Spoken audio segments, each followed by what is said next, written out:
12 ಗಂಟೆ ಸುಮಾರು 12 ಗಂಟೆ ಆದಮೇಲೆ ಯಾರೋ ಒಂದು ಬ್ಯಾಗ್ನಲ್ಲಿ ಇಟ್ಟು ಹೋಗಿದ್ರು ಅಂತ ಹೇಳ್ತಾರೆ. ಒಂದು ತನಿಖೆ ನಡೀತಾ ಇದೆ. ಸುಮಾರು 8 ಜನರಿಗೆ ಅಲ್ಲಿ ತಿಂಡಿ ತಿಂತಿದ್ರಲ್ಲ ಹೋಟೆಲ್ನಲ್ಲಿ, ಅವ್ರಿಗೆ ಇಂಜುರಿ ಆಗಿದೆ. ಬಟ್ ಯಾರಿಗೂ ಕೂಡ ಎಲ್ಲರೂ ಕೂಡ ಇದರಿಂದ ಪಾರಾಗಿದ್ದಾರೆ. ಸೊ ಇಂಜುರಿ ಅಂತೂ ಆಗಿದೆ, 8 ಜನರಿಗೆ ಇಂಜುರಿ ಆಗಿದೆ.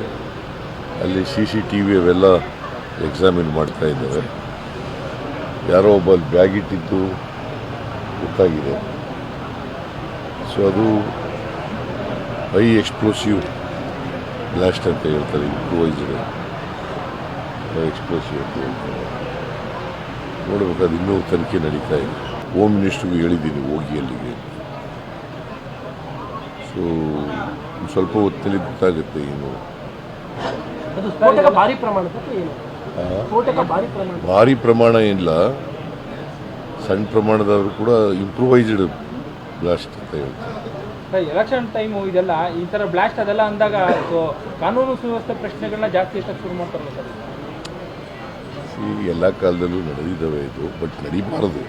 ಮಂಗಳೂರಿನಲ್ಲಿ ಆಗಿರೋದು ಅದು ಸಣ್ಣ ಪ್ರಮಾಣದಲ್ಲಿ ಬಿಟ್ಟರೆ ಪುನಃ ಆಗಿರಲಿಲ್ಲ. BJP ಗೌರ್ಮೆಂಟಲ್ಲೇ ಆಗಿದ್ದರು. ಅದು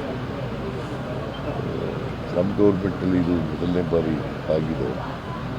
ಬಟ್ ಯಾರು ಇದನ್ನು ಮಾಡಿದ್ದಾರೆ ಅದನ್ನು ಪತ್ತೆ ಹಚ್ಚಿ ಆಮೇಲೆ ಕಠಿಣವಾದಂಥ ಕ್ರಮ ತಗೋಬೇಕು. ಇಲ್ಲ ರಾಜಕಾರಣ ಮಾಡಬಾರ್ದು. ಈಗ ಬ್ಲಾಸ್ಟ್ ಆಗಿರೋದಂತೂ ಸತ್ಯ ಅಲ್ಲ, ಅದರಲ್ಲಿ ರಾಜಕೀಯ ಏನು. ನಾನು ಎಲ್ಲ ಕೋಆಪ್ರೇಟ್ ಮಾಡಬೇಕು. ಬಟ್ ಇದನ್ನು ಯಾರು ಮಾಡಿದ್ದಾರೆ ಅವ್ರ ಮೇಲೆ ಶಿಸ್ತು ಕಠಿಣವಾದಂಥ ಕ್ರಮ ತಗೋಬೇಕು ಕಾನೂನು.